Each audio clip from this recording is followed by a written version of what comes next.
नमस्कार दर्शकों, श्रोताओं, देवियों और सज्जनों, व्यालोकवाणी में आप सभी का एक बार फिर से स्वागत है। हमारे साथ हैं आचार्य आनंद कुमार।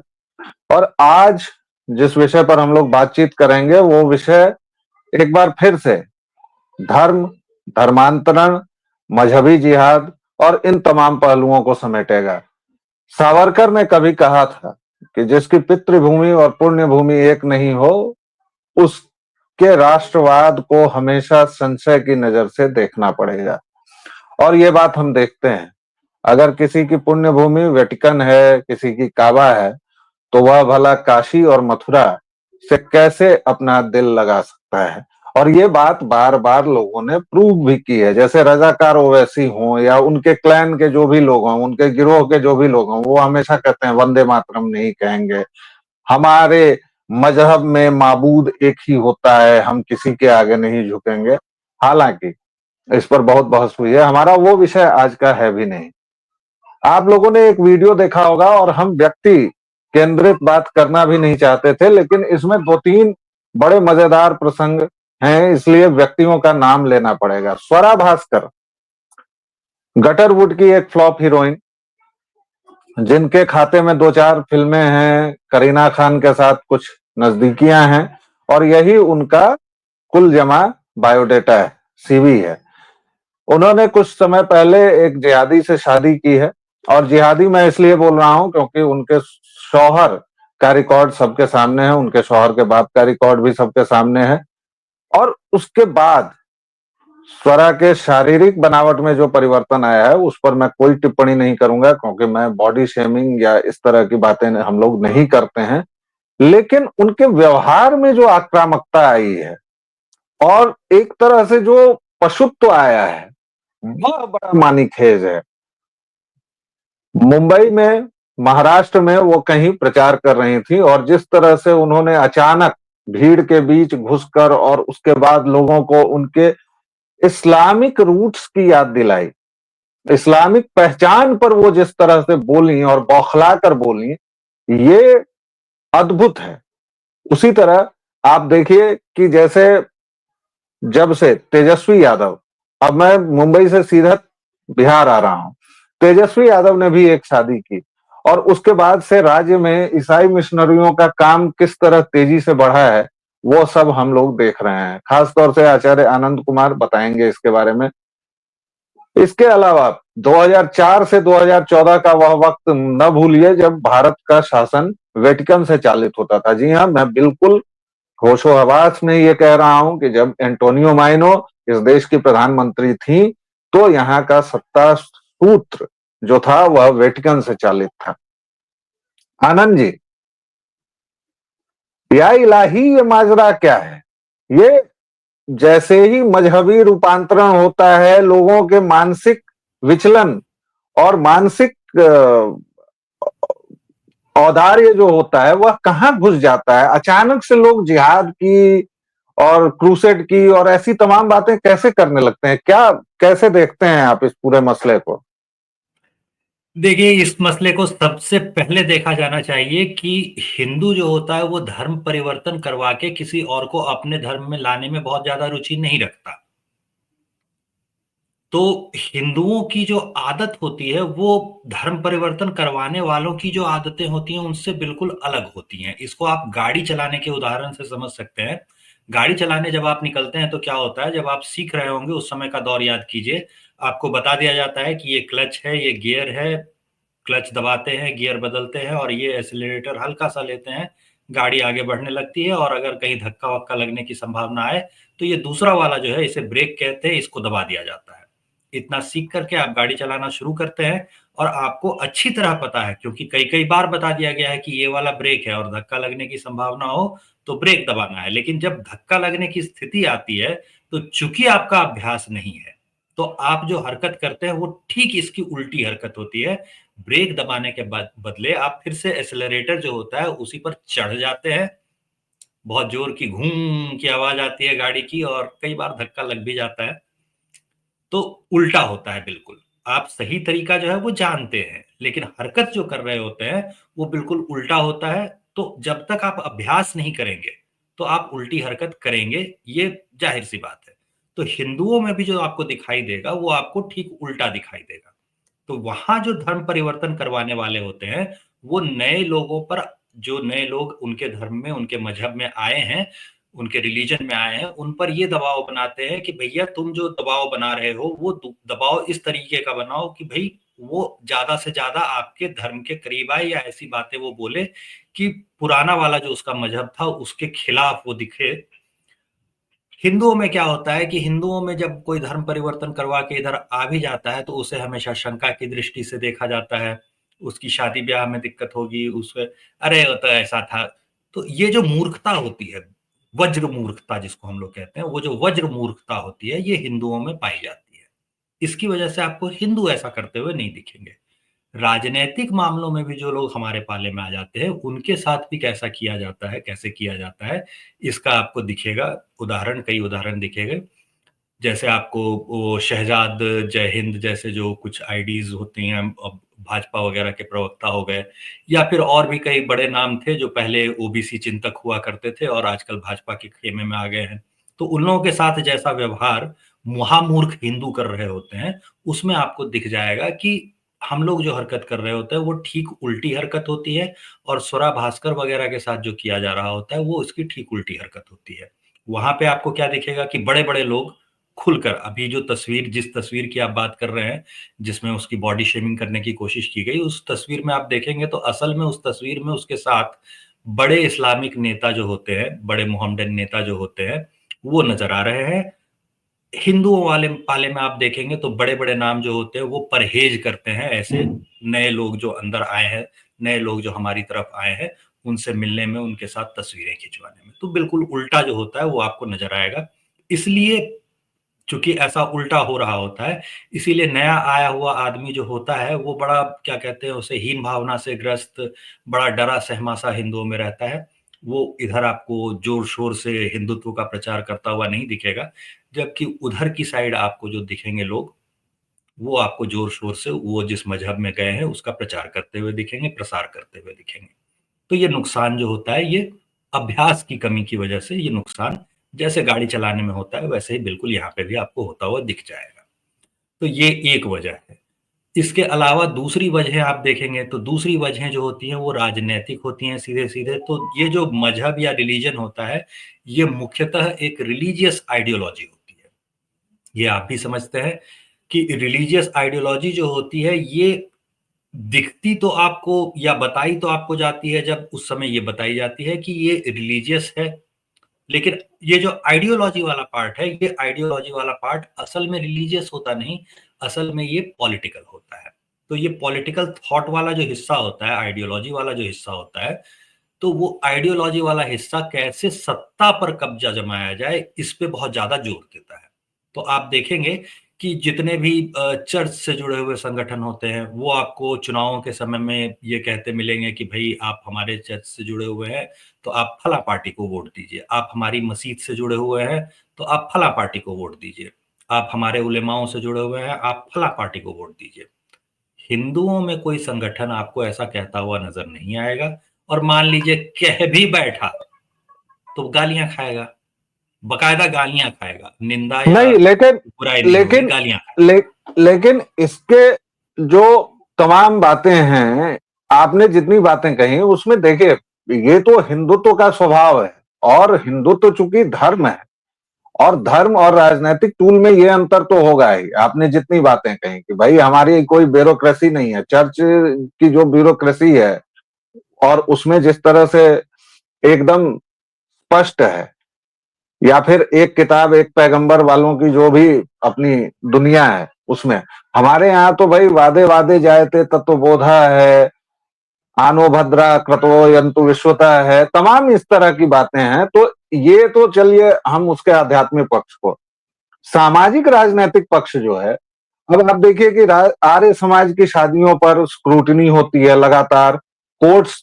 उस पर लगातार दबाव बना रही हैं, और एकमात्र संगठन है आर्य समाज जो घर वापसी या धर्मांतरण के कार्यक्रम कर सकता है हिंदुओं के लिए। बाकी हिंदुओं की कोई शाखा नहीं है, आप हिंदू बनना चाहें तो नहीं बन सकते हैं, आप हिंदू हैं तो हैं, तो वो काम आर्य समाज ने शुरू किया 1800 कुछ ईस्वी में, 19वीं सदी के अंतिम दौर 1875 में, के बाद ही शुरू हुआ, तो आप 1875। 1875 तो 1900 1875 के बाद अगर शुरू हुआ है तो आप समझ लीजिए कि 1901 1902 से शुरू हुआ है, उससे पहले दो नहीं से हुआ। शुरू हुआ।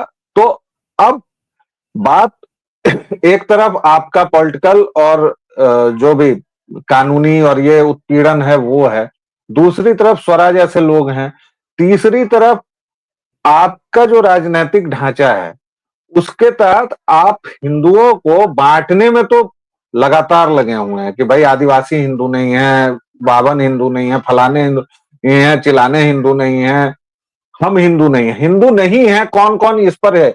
अब तिरुपति में जैसे कहा गया कि भाई जो नॉन हिंदू है वो बोर्ड से निकले। अब सबसे आश्चर्य की बात तो यह है कि तिरुपति देवस्थानम में नॉन हिंदू कर क्या रहे हैं। भाई मक्का में कोई नॉन हिंदू अलाउड तक नहीं है, नॉन मुस्लिम। तो क्या मक्का का हेड कोई नॉन हिंदू नॉन मुस्लिम बनेगा। वेटिकन में कोई नॉन ईसाई अलाउड नहीं है, वो वहां रह नहीं सकता है। और आप हिंदुओं के पवित्रतम देवस्थान में आप वहां मियाँ जी को रख दीजिएगा, ईसाई भाई को रख दीजिएगा, ये आपका सेकुलरिज्म है। तो ये जो पेच है ना हमारे यहाँ, जो हमारे प्रथम प्रधानमंत्री एक्सीडेंटल हिंदू ने किया, मुझे लगता है कि नेहरू से स्वरा तक एक पूरी लकीर है एक्सीडेंटल हिंदूज की, और इनसे ज्यादा खतरा है। तो यहाँ जो आप देख रहे हैं इसमें कई बातें एक साथ आ जाती हैं। सबसे पहले बात आती है भगवत गीता की। आप भगवत गीता का पहला अध्याय देखिए, पहले अध्याय में ही 38वां 39वां श्लोक वगैरह आप देखेंगे तो वहीं पर अर्जुन आपको ये कहते हुए मिल जाएंगे कि वो तो ये कर रहे हैं क्योंकि वो धर्म को नहीं जानते, मूर्ख हैं, तो क्या हम भी उनके जैसे ही हो जाएं। तो ये जो हिंदुओं का प्रश्न होता है, तो क्या हम भी उनके जैसे ही हो जाएं, तो ये प्रश्न काफी पहले अर्जुन पूछ चुके हैं और पहले अध्याय में ही चूंकि उन्होंने पूछा है, तो बाकी के जो 17 अध्याय हैं भगवत गीता के उसमें भगवान श्री कृष्ण ने इसी का उत्तर दिया है, तो क्या हम भी उनके जैसे ही हो जाएं। तो वहां से पढ़ के देखा जा सकता है कि तो क्या हम भी उनके जैसे ही हो जाएं के उत्तर में भगवान श्री कृष्ण ने क्या कहा था। अब आते हैं कि भाई तो हम उनके जैसे ही हो जाएं के बाद क्या। तो भी हम उनके जैसे ही हो जाएं के बाद सबसे पहली चीज ये आती है कि आपको समझना होगा कि आपका शत्रु जैसे आपसे बर्ताव कर रहा है, जितनी नैतिकता वो आपके प्रति दिखा रहा है उतनी ही नैतिकता आप उसके प्रति दिखा सकते हैं।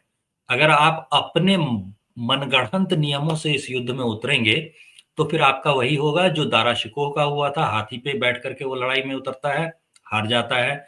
जो आपके हेमू के साथ हुआ था, हेमचंद्र विक्रमादित्य, हेमू जो थे वो भी हाथी पर बैठ करके लड़ाई लड़ने उतरे थे, वो भी हार गए थे। तो आप जितने को देखेंगे, आप दक्षिण भारत में चले जाएं तो वहां पे एक बहुत प्रसिद्ध सी रानी होती है, रानी दुर्गावती। रानी दुर्गावती भी हाथी पर बैठ करके लड़ाई लड़ रही थी। तो जैसे ही आप नैतिकता के ऊंचे मचान पर बैठ करके लड़ाई लड़ने के लिए उतरेंगे तो ये समस्या होगी। तो सबसे पहले तो इस नैतिकता के ऊंचे मचान से जो हिंदुओं को होता है वो उतरना पड़ेगा। आप उतनी ही नैतिकता दिखा सकते हैं जितना आपका शत्रु दिखा रहा है, उससे अधिक नहीं दिखा सकते। दूसरे नंबर पर जो बात आती है वो ये है कि आप जब इन बदलावों की बात करते हैं तो आप और हम इन बदलावों की बात कर रहे हैं। इसका उदाहरण मैं आपको दिखा देता हूं। इसके उदाहरण में हम लोग ऐसा करते हैं कि हम लोग चलिए कमेंट्स में पूछ लेते हैं, जो हमारे दर्शक हैं, जो हमारे श्रोता हैं, जो देख रहे हैं, उन सभी से निवेदन है कि कृपया कमेंट्स में बताएं कि आप लोगों को क्या पता है कि आपके शहर में, आपके इलाके में धर्म परिवर्तन के लिए क्या नियम है। अगर कोई हिंदू होना चाहे तो उसे कहाँ आवेदन देना होगा, कैसे वो धर्म परिवर्तन करके हिंदू हो सकता है। अगर आपको ये नहीं पता है तो आप नहीं भी लिख दीजिए कि नहीं मुझे नहीं पता। अगर आपको पता है कि आपके क्षेत्र में कैसे ये किया जा सकता है या कौन-सा मंदिर है जहाँ जा कर के ये कर सकते हैं, तो वो भी लिख दीजिए कि हाँ, मुझे पता है फलाँ मंदिर में हमारे क्षेत्र में ऐसा होता है। मैं आपको बताता हूँ कि अधिकांश लोग इसका जवाब नहीं जानते होंगे, ऐसा मेरा मानना है। आप कमेंट्स में देख लीजिएगा बाद में, जब इस वीडियो को अपलोड किया जाएगा और उसके बाद कमेंट्स आएँगे, तो कमेंट्स में मैं सभी दर्शकों, सभी श्रोताओं से निवेदन करूँगा कि कृपया, अगर आपको पता है तो लिख दें कि कहाँ पर होता है धर्म परिवर्तन। अगर आपको नहीं पता है तो वो भी लिख दें कि नहीं, मुझे नहीं पता कि धर्म परिवर्तन करवा के हिंदुओं में कैसे आया जा सकता है या कहाँ पे आया जा सकता है। तो भाई जब धर्म परिवर्तन करवा के आ जाने का जो है वो ही आपको नहीं पता है, तो विवाह में क्या होता है इसका आपको कैसे पता चलेगा? तो आर्य समाज जो होता है, आर्य समाज ने सामान्यत मतलब आसानी से जो आप विवाह कर सकते हैं उसकी व्यवस्था, अगर अलग मजहब की किसी लड़की से विवाह आप कर रहे हैं तो वो रजिस्टर जब होगा तो लड़की का अगर आपने धर्म परिवर्तन नहीं करवाया है या अपना धर्म परिवर्तन नहीं कर लिया है तो वो स्पेशल मैरिज एक्ट में निबंधित होता है। अगर आप कोर्ट में जाते हैं सीधे और न्यायालय में जाकर के चाहते हैं कि आप विवाह कर लें तो आपको 1 डेढ़ महीने पहले वहां पर एक आवेदन देना पड़ेगा और 1 डेढ़ महीने तक आपकी तस्वीर जो है वहां नोटिस बोर्ड पे लगी होगी। इतने दिन में किसी को अगर इस विवाह से आपत्ति हो तो वो आपत्ति आकर के अपनी दर्ज कराए, और अगर कोई आपत्ति दर्ज नहीं कराता है तो फिर आपका विवाह हो सकता है 2 गवाहों के साथ। बहुत ज्यादा खर्चीला काम नहीं है, ये 1000 डेढ़ हजार रुपए का काम होता है बिहार में। जी एक एक अंतिम अब चूंकि देखिए, हम कोई भी विषय निकालते हैं दर्शकों श्रोताओं, तो माफ कीजिएगा लेकिन हमेशा ऐसा लगता है कि वक्त कम रह गया, क्योंकि हम लोग किसी भी विषय को इसलिए नहीं कि वो सेंसेशनल हो जाए या काफी मसाला डाल दें उसमें, लेकिन अब इस विषय को कंक्लूजन की ओर ले जाएं तो आनंद जी, स्वराजयसों का क्या इलाज? जो वैसे तो फिलिस्तीन का जो वो आतंकी मारा गया है, सुअर की मौत, क्या नाम था उसका, याहिया सिनवार, उसको महानायक और क्या क्या क्रांतिकारी वगैरह बताती हैं, अचानक जाके कहने लगती हैं कि मुसलमानों बताओ तब तुम्हारी मुसलमानियत कहाँ गई थी, तब तुम्हारा नबी कहाँ गया था, वगैरह वगैरह जो भी कहती हैं। और जब हिंदुओं के साथ जो कुछ भी होता है, बांग्लादेश पर फेविकोल उनके मुंह में चला जाता है, बाकी जो भी हम लोगों ने सब देखा है, ये कैसे सुधरेगा? हालांकि बहुत परिवर्तन आया है, अब लोग उनको मुंह पर जवाब देते हैं। इन लोगों के कमेंट सेक्शन में मैं तो जाता हूं तो देखता हूं केवल गालियां मिली होती हैं। ये लोग सहते कैसे हैं? इन लोगों का सहने का लेवल भी बहुत जबरदस्त है, थेथरई का, चाहे ये थेथरई हो का या थेथरई का थेथरई का लेवल जबरदस्त है, ऐसा मत कहिए। देखिए आपको भी पता है कि जो सोशल मीडिया पर पेड वाला सिस्टम होता है, वो पेड वाला सिस्टम जो है वो चलता है इस बात पर कि आपकी पोस्ट का एंगेजमेंट कितना था। आपकी पोस्ट के एंगेजमेंट का मतलब होता है कि आपके पोस्ट पे लाइक कितने आए उससे किसी को मतलब नहीं है।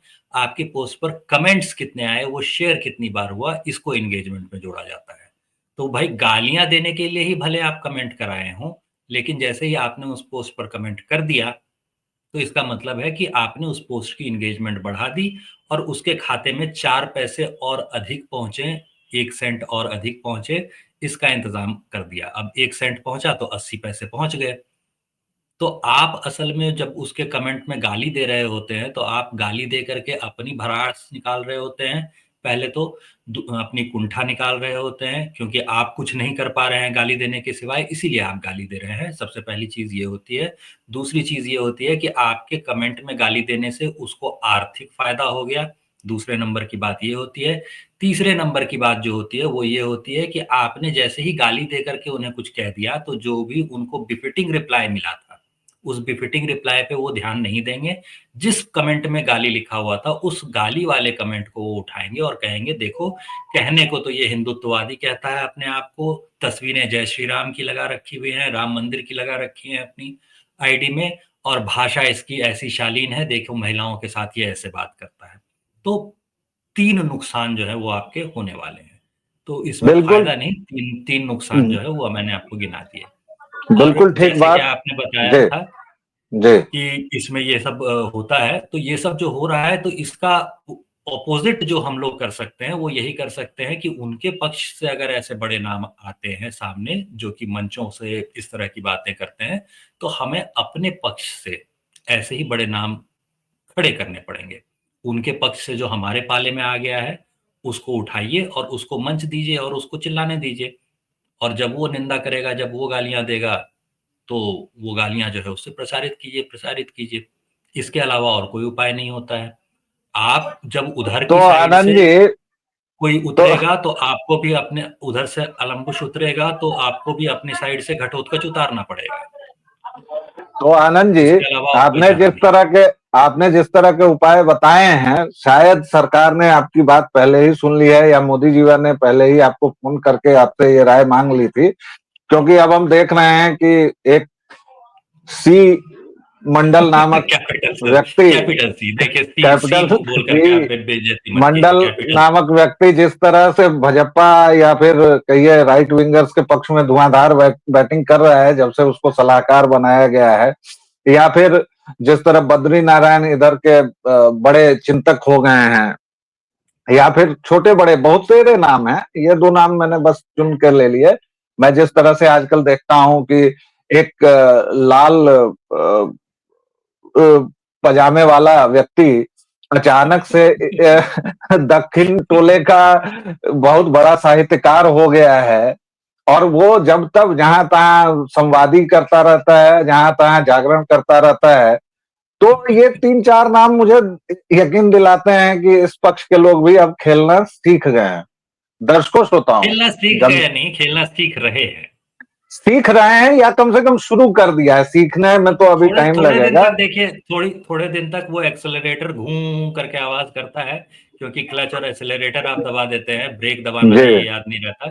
तो अभी जो जो घूं की आवाज होती है वो आने वाली स्थिति पे पहुंचे हैं। धीरे धीरे हम लोग ब्रेक लगाना और आराम से गियर बदल करके और किनारे से निकल जाना भी सीख जाएंगे। तो दर्शकों श्रोताओं, इस तमाम हंसी मजाक के बीच एक गंभीरतम बात जो ये है कि हम स्वरा हो या कोई भी हो, जो लगातार जिहाद का शिकार लड़कियां बन रही हैं, सूटकेस में फ्रिज में पाई जा रही हैं, और हम जैसे को जब हम ये चेतावनी जारी करते हैं तो फ्रिंज एलिमेंट या फिर कट्टर या फिर पता नहीं क्या क्या गालियां दी जाती हैं।